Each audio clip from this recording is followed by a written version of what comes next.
So, as we know, last night was a terrible job by the New York Giants, but let's come on and give the Cowboys fans and the Dallas Cowboys credit for absolutely dismantling the New York Giants. Glare is really bright there. For absolutely dismantling the New York Giants last night. I don't know what that's all about there. Um, and just putting it to us. They outclassed us in every single facet of the game, without a doubt. They were better at running, and they were better at blocking, they were better at passing, they were better at pass rushing, they were better at coverage.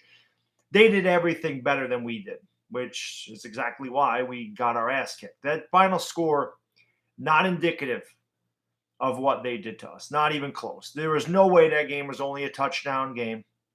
They killed us. I mean, that's exactly what they did. They killed us, and they killed us bad. And it was embarrassing. We got embarrassed on Sunday Night Football, as the Cowboys always seem to do to the New York Giants here recently. No excuses. I mean, they were just better. I've been wrong about a lot of games in my time, obviously. I mean, I'm going to get games wrong. But I don't know if I've been more wrong about a game than I was last night. When we played the Jacksonville Jaguars, there was a part of me that knew we could definitely lose that game. I felt confident. I felt like, you know what? We could, I know, Craig, it's rough, man. And I felt like we could beat Jacksonville, but losing to them was understandable. I honestly did not think we would lose to Dallas. I honestly believed we were better than them going into that game. I felt really confident. And by the end of that game, I was thoroughly beaten down, and it was just very frustrating. It was rough. It was a rough game to watch as a Giants fan. But again, the Cowboys did everything they had to do. You give them all the credit in the world.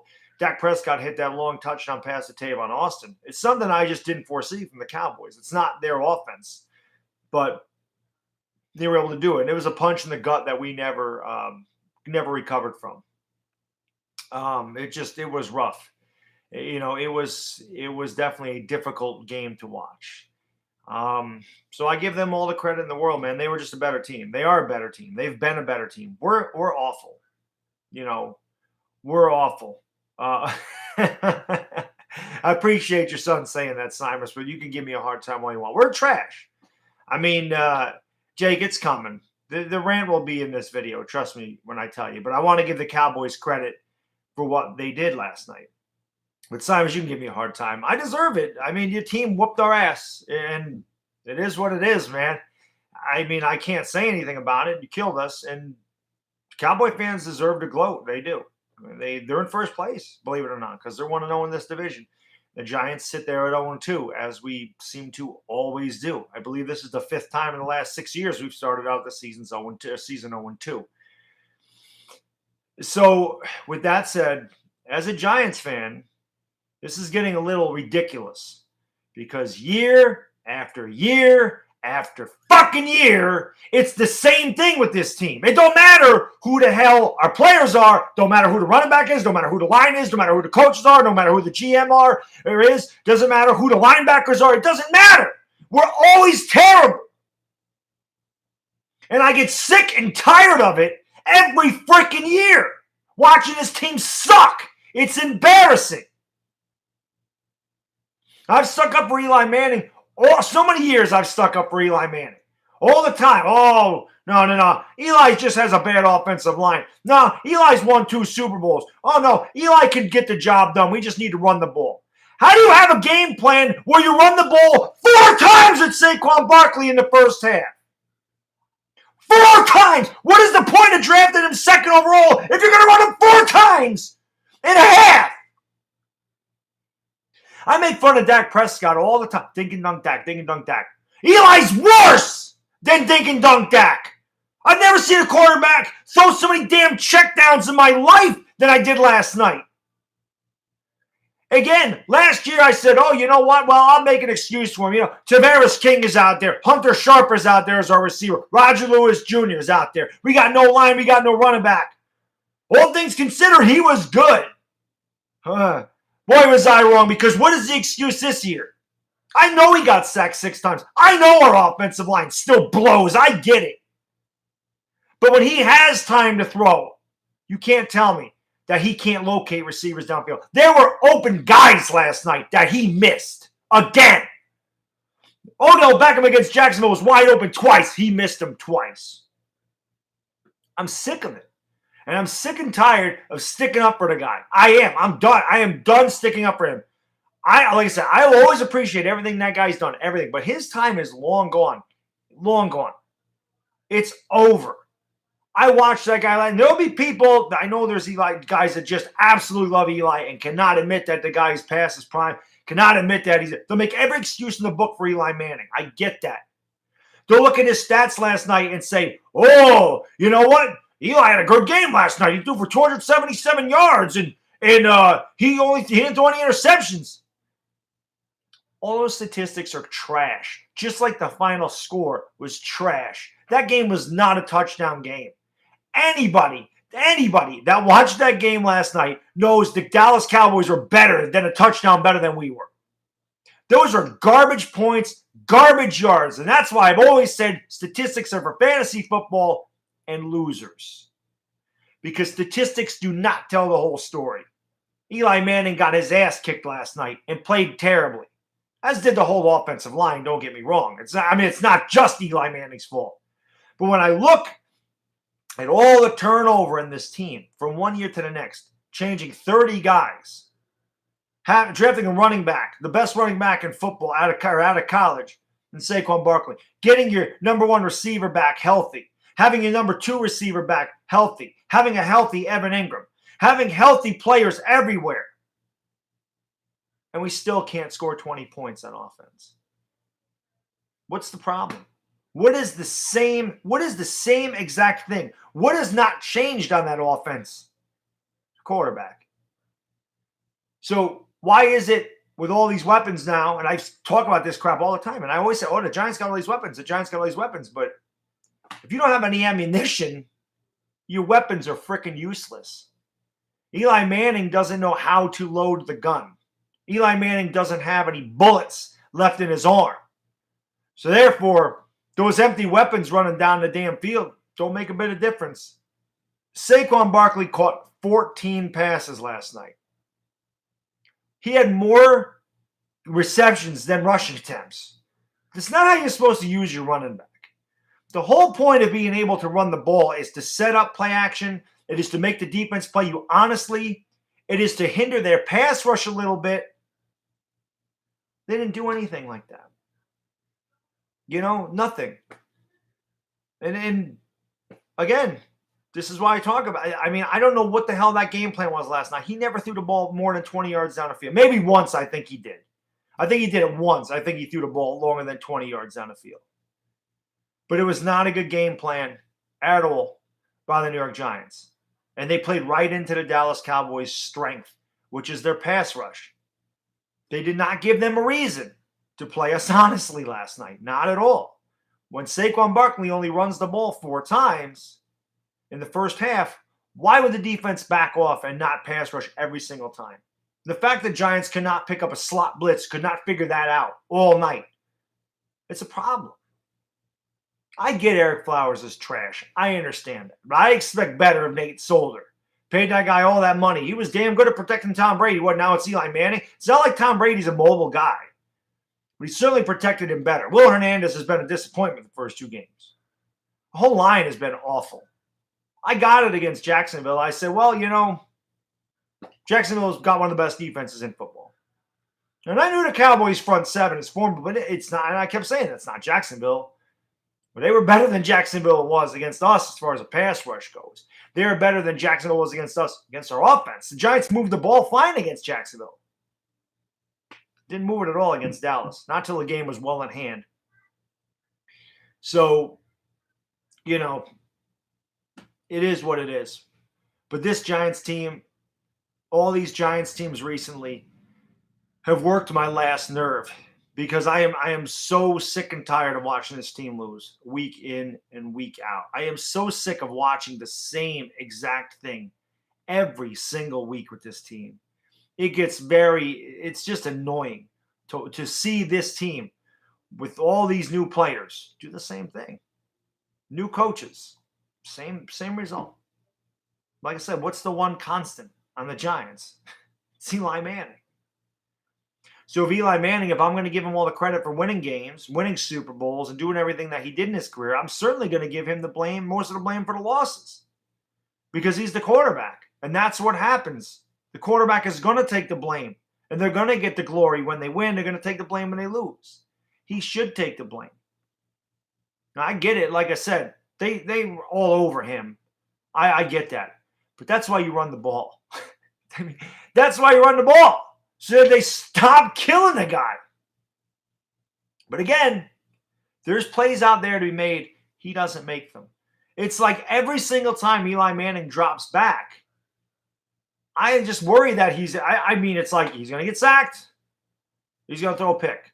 And the other thing that drives me absolutely insane, and you guys know this, that was in my live stream last night, why the Giants don't ever run a pattern past the damn first down marker.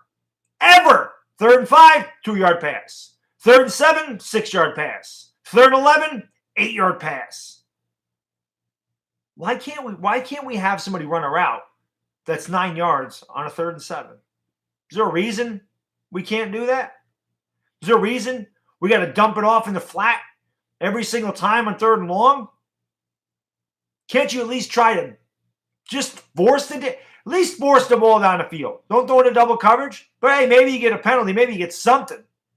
It's like the Giants went in there flat. It's like they were already relegated to their fate when they went in that game. Like I said, when Tavon Austin, when Prescott hit Tavon Austin for that long touchdown pass, that game was over. Giants never recovered. The Giants said, to hell with this. And that's why I was like, last night we had to win. Got to change the culture. There's a losing culture with this ball club. And now these players are going to be right back to thinking they ain't got a chance to win. And that's what happens. When you get on losing ball clubs, you expect bad things to happen to you. And this club sits right back where they are. We have the Houston Texans next week. Going to get our ass kicked by Houston. I have no doubt about that. They will never contain Deshaun Watson. I will be shocked if there's a way they stop that quarterback with Will Fuller and DeAndre Hopkins at wide receivers. Lamar Miller's a good running back in Deshaun Watson. And with no pass rush to speak of, Deshaun Watson could eat us alive. And that worries me the whole time. And then you have one of the best defensive ends in football in J.J. Watt, whose mouth is probably salivating right now, looking at that Giants offensive line, looking at that tape and saying, oh, I can't wait to get to Eli about 6 times in this game. It's just, like I said, 5 out of the last 6 years starting off 0-2. There's been different coaches. There's been 3 different coaches here in the last 4 years. There's been different coordinators. There's been different players. There's been different linemen, different running backs, different wide receivers, different tight ends. The results are all the same. Why? Why is that? How can the results all be the same with different play callers, with different players? How can this team still not score 30 points? This team has not scored 30 points in 3 years. That is unbelievable how bad an offense can be to not score 30 points since 2015. That is mind-boggling, as my Uncle Vic would say. Mind-boggling. How does a team not score, even by luck, not score 30 points in a single game?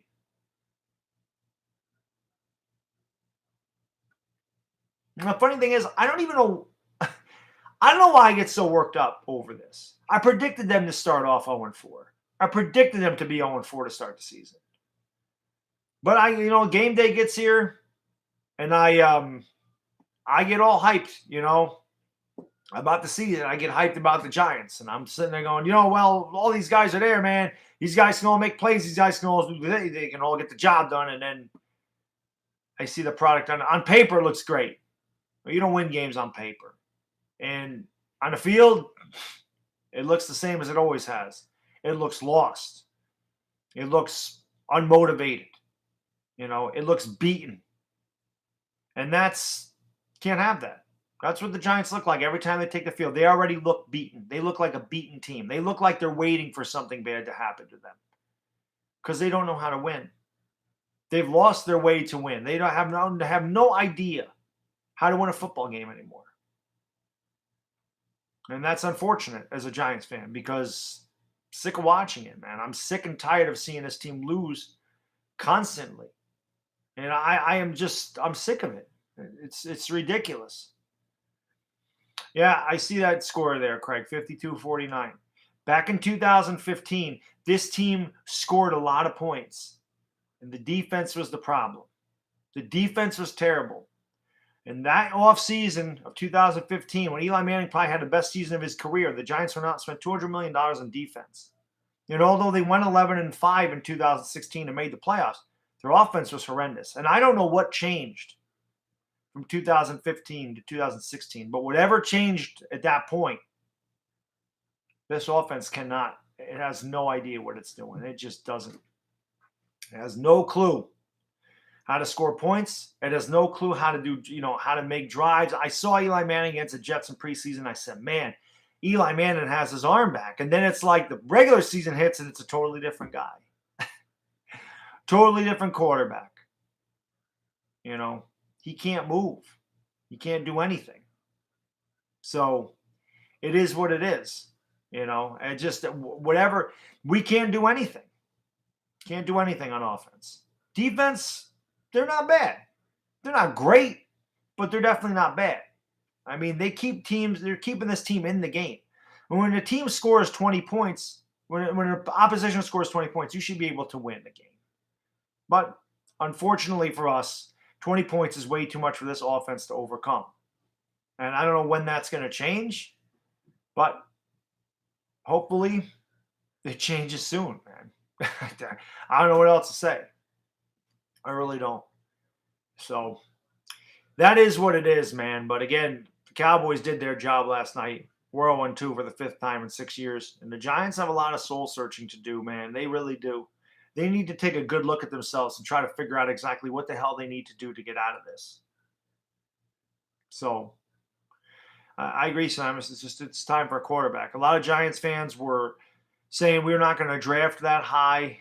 We're not going to draft that high anymore. We should have taken a quarterback. We're not a team that drafts top 5, but the Giants could easily draft top 5 again this year.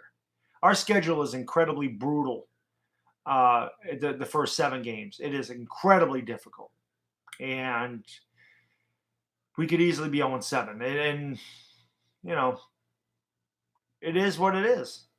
We're a bad team again, even with all the changes. As Giants fans, we were excited. I mean, some Giants fans are thinking 12-4. Some analysts predicted the Giants win the division. I don't know where the hell they got that from, but there was a lot of people on the Giants train. Now, granted, it's 2 games, and it's early, and they definitely can turn things around. I mean, we started off 0-2 in 2007, won the Super Bowl, okay? I mean, I'm not expecting that to happen, but we've been 0-2 before. However, it's not just this season that I'm looking at. I'm looking at last season. I'm looking at previous seasons when we just have not been good. So it's hard to say the Giants will be able to overcome an 0-2 start and go into Houston and play that team. And want to kill the tapes. Go into Houston and play that team and win a big game. I don't see it happening. So, it is what it is, man. I am disappointed in the Giants. There's no doubt about that. And I think most Giants fans are right now. Like I said, they got a lot of soul searching to do. They have a lot to overcome. They got to do a better job. And it's that simple, man. They have to do better. They got to execute. Again, that game plan last night was terrible. Not running the ball. I don't understand that one bit. I don't understand why you run Saquon Barkley 4 times. That's baffling to me. How you draft that kid number 2 overall, and it just makes no sense. Why would you only run him 4 times in the first half? I have a hard time understanding that. I do. I don't get it at all. But it is, whatever. It's just another terrible start to another season for the New York Giants. It is it's bad, So it is it's all good. Oh, it's not all good. It's actually terrible. But I just wanted to come on here and, you know, wanted to give the Cowboys a credit. Wanted to talk about the Giants a little bit and see what they need to do. But it's just a bad start, man. We are not a good team so far this year. That's obvious. We got a lot of work to do. A lot of work to do. I've never seen an offense struggle so much in my life. It's just like I've said this last night, man. There's just so many teams that make it look so easy, throwing an 8-yard slant pass, guys wide open, a 15-yard crossing route across the middle. The Giants make everything so difficult. They make a 3-yard pass look so difficult. I've never seen an offense make it look so hard as the New York Giants do. I just don't. So I'm gonna end it. I'm gonna end this stream now because, like I said, this wasn't gonna be really long. I just wanted to get this out there and give the Cowboys their due. And I said talk about the Giants, but they're bad. I don't think he actually did that. I don't know how much he spent, but I don't think I don't know how much Cup has lost in the game. So, but it's all good. I don't know. A lot of people put money on the Giants. A lot of people had the Giants winning last night, and this is why I don't bet on the Giants. I did take the day off today, Simus. Got a lot of time off, so I did take it off. I was like, the hell, I need a day off now and again. I work my ass off all the time, so it's nice to have a day off, just to relax for a change. I actually really did not feel good this morning. No BS. I did not feel good this morning. But what's up, Techie? So I already went through the rant. I already did it. It's over. And like I said, we just have to move forward and try to get it done against Houston, which is not going to be easy at all. So until next time. Well, actually, I'll be streaming the game tonight. Live stream the game tonight. Seahawks Bears should be an interesting game. That will be an interesting game, actually. I'm curious to see how the Bears recover, and they both lost, so I'm curious to see how they both recover. It should be a good game tonight. So I'll be live streaming that game. It'll be awesome. Come hang out. Always appreciate it when you do. Have a good rest of your day. I'll see you later tonight. Bad Dog, Giants Mop. You want them out. Peace!